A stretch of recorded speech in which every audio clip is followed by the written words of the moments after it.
Rezeki Allah bagi ya. Okey dah. Nanti alhamdulillah jom.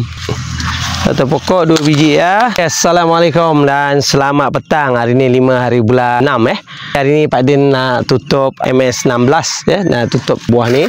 Ada lagi yang belum Pak Din tutup. Alhamdulillah ni Pak Din hormon bulan 3 itu hari. Jadi sekarang ni dah ada yang besar lebih kurang 1 kilo. Buah dia besar-besar Alhamdulillah Yang ini besar-besar. Jadi dijangka pertengahan bulan 7 ni akan masak lah ya. InsyaAllah tengok ni keadaan dia. Yang ada yang tak tutup lagi ni. Ni. Ni keadaan macam ni pun Pak Din dah tutup Sebab Pak Din nak percepatkan buah. Tengok ni ya. Tengok ni anak dia banyak Okey, ini dah dekat sekilo sekilo pun ya. Ini anaknya saja ada dah lebih kurang 6 ke 7. Dekat sini juga ada yang satu pokok 2 biji buah dia Satu pokok dia ada 2 biji buah, nampak? Ni. Besar dia sama. Tengok satu tangkai ada 2 biji buah pun ada. Ni dia. Jadi ni Pak Din tutup lah. Sebelah ni dulu tutup. Okey. Kemudian sebelah lagi kita tutup. Ni cantik ni. Limited edition ni. Ni ada. Ya.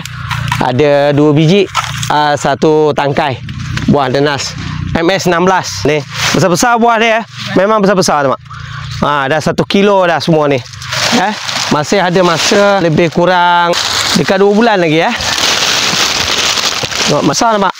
Anak benih dia banyak insya-Allah Tak lama lagi anak benih ada Pak Din punya insya-Allah banyak Dia tengok ni. Sebesar buah dia. Dah petik hasil dia tadi Tengok anak-anak dia masih ada. Ini benih-benih yang dah ada. Ni tengok ni. Ni yang dah Pak Din petik hasil dia tadi. Keadaan ni nenas Pak Din ni. Okey tengok ya. InsyaAllah nanti buah ni akan masak.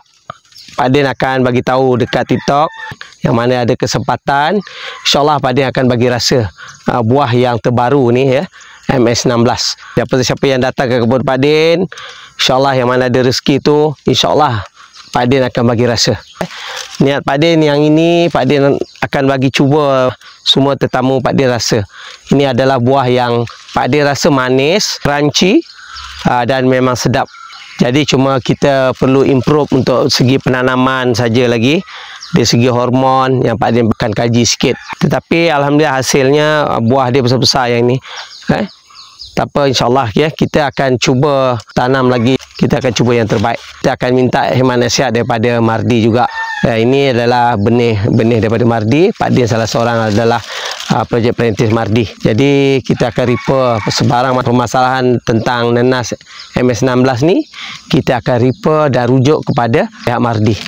Jadi insyaAllah doakan Pak Din supaya nenas ni pembesarannya elok dan masak dia dalam keadaan elok, supaya tetamu-tetamu yang datang tempat Pak Din boleh rasa buah ni. Mudah-mudahan apabila cukup waktu dia, kita akan bagi rasa kepada tetamu semua. Okey, itu saja daripada Pak Din. Doakan nenas ni hasil yang terbaik. Okey, Assalamualaikum. Pak Din sambung kerja Pak Din.